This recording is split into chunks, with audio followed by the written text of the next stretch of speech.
prazer de ter aqui ao meu lado a Silvana Mozinho, que é uma pioneira, é uma força feminina no mundo da cutelaria. Silvana, como é que é ter sido, tá, entre as pioneiras nessa arte milenar da cutelaria?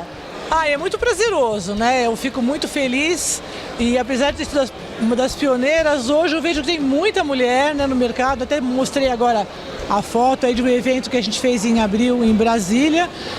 Expondo, tínhamos eu e mais duas, então 3 expositoras e muitas esposas dos cuteleiros acompanhando, né? Que antigamente a mulher torcia o nariz, né? Que faca, que o homem gastava dinheiro com faca e hoje elas até fazem, né? Porque as mulheres, assim, a gente tem uma tradição enorme da mulher usando a faca. Ela faz muito uso da faca na cozinha, a culinária, as mulheres estão muito nisso. Agora, ela produzir a própria faca, muda aí, é um outro paradigma. É um outro paradigma. Eu mesma, quando fui fazer, na realidade, eu não tinha sonho de ser uma cuteleira. Eu trabalhava em uma importadora, era mais saber como se faz aquele objeto que eu vendia. Que eu vendia facas importadas, né? Então, era conhecer como se fazia. E na realidade descobri que não tem nada a ver, né? Porque o trabalho é totalmente artesanal e as importadas são industriais. Mas aí a paixão foi crescendo, um amigo ou outro foi pedindo para fazer e aí acabei me envolvendo também com organização de eventos. Na ocasião não tinha grandes eventos, eu quis melhorar os poucos que tinham e hoje temos já um calendário anual de eventos. Tem muita gente que está pensando em empreender nessa área ou ter isso como uma segunda profissão? Tem muita gente, sim, muita gente fazendo como segunda profissão e assim, quando eu comecei a fazer feiras e eventos, geralmente as pessoas tinham uma segunda profissão, eram poucos, eram raríssimos os cuteleiros que viviam da cutelaria, né? Hoje tem bastante gente que vive bem, né? Porque aquele vivia mais assim, era aquela coisa meio, tô desempregado para fazer faca, né? Não, o pessoal tá legal. E uma coisa bacana que eu vejo, que além de aumentar o número de cuteleiros, aumentou muito de insumos. Quando eu fiz o meu curso, onde comprar lixadeira? Não tinha, você tinha que mandar fazer, pegar um ferreiro, um ferramenteiro. Hoje não, você vê aqui quantas lixadeiras maravilhosas, né? Insumos, madeira. Tá realmente um mercado muito propício, muito fácil para quem quer começar a fazer, né? Muitos cursos virtuais, presenciais, né? Esse mercado que a gente tem de colecionadores, né? Quer dizer, as facas aí como objetos de desejo e, sabe, feitas sob medida. O que você pode falar sobre isso? Olha, você tem vários tipos de colecionadores, né? Você tem um colecionador que coleciona pelo prazer de ter belas facas, você tem o que coleciona que é peças raras, você tem o colecionador que coleciona por investimento, que já dá para ser isso no Brasil hoje, tem aquele colecionador que compra a faca para estar exposta, é objeto de desejo, não pode usar. Tem aquele que quer usar, então ele vai comprar de cozinha, aquela que dá para levar numa pescaria, né, que são facas usáveis também. E assim, a gente acha, o cara comprou uma faca que pagou 4 mil reais, não vai usar. Usa assim, eu tenho visto muito churrasco por aí, o pessoal usando facas caras, né? Então o pessoal compra aquele objeto de desejo que é bom, é caro, mas ele vale o que custa e é para usar. Então assim, o mercado de colecionismo, num primeiro momento eu achava que era uma coisa, não. Dentro dele mesmo tem várias vertentes, sabe? Tem um cara que gosta de colecionar determinado cuteleiro, né? O cuteleiro que virou grife, né? Há um tempo atrás, o artesão era aquele cara que reproduzia a faca do Rambo ou a espada do Shogun e fazia mais barato. Absurdo, porque ela é feita em grande quantidade, deveria até artesanal ser mais cara. Mas era um momento que o cuteleiro se predispunha a fazer isso porque ele precisava vender. Hoje não, hoje um artesão vende o design dele, o modelo dele, a assinatura dele, né?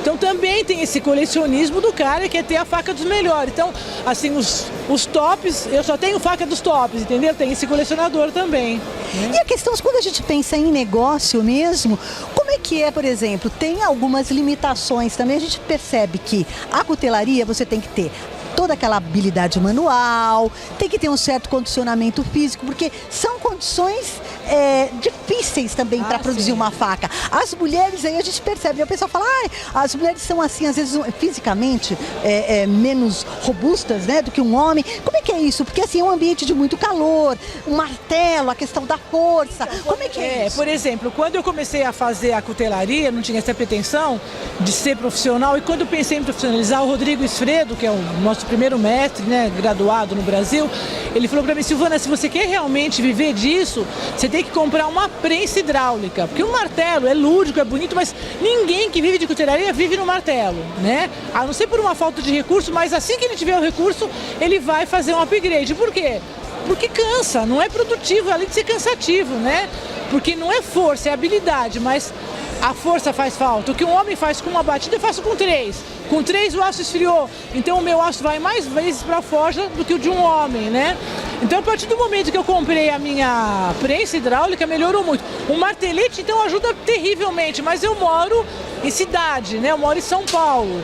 Uma prensa dá para ter, um martelete jamais, né? Quando as pessoas pedem para mim, me diga um curso, qual é o melhor curso? Eu falo assim, olha, vá a um evento, conheça o trabalho dos couteireiros e veja com quem você se identifica, porque eu acho que é mais por aí. Então meu conselho para quem começar é sempre assim, conheça o trabalho dos profissionais que dão o curso e faça com quem você se identificar. Não procure o curso mais barato e nem o mais perto da sua casa, né? E o que é interessante é que você tem uma agenda tão bacana de eventos, então vamos saber como é que é essa agenda que você tem ainda esse ano e as pessoas podem justamente conhecer nos seus eventos pessoas. Então os que eu organizo são o de Brasília, que já aconteceu em abril, e o de novembro em São Paulo.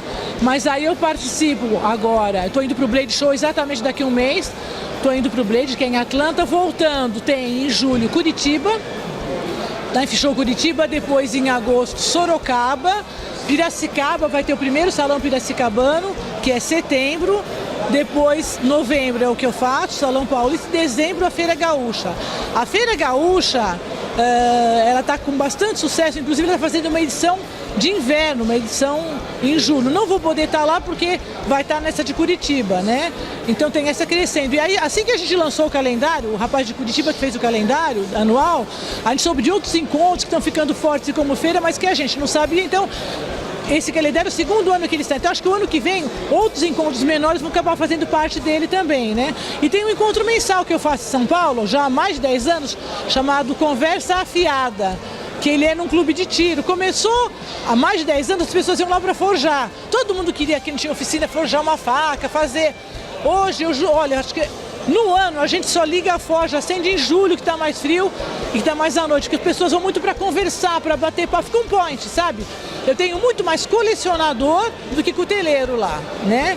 Cuteleiro não vai mais, como está todo mundo se preparando para evento, tem muito evento, quase ninguém vai. O Marcos Proença de Sorocaba é um cuteleiro assíduo, o André Biancardi, que mora em São Paulo, o Luiz Gustavo de Campinas apareceu, tem uns 8, 10, que quando pode dar uma paradinha lá, né?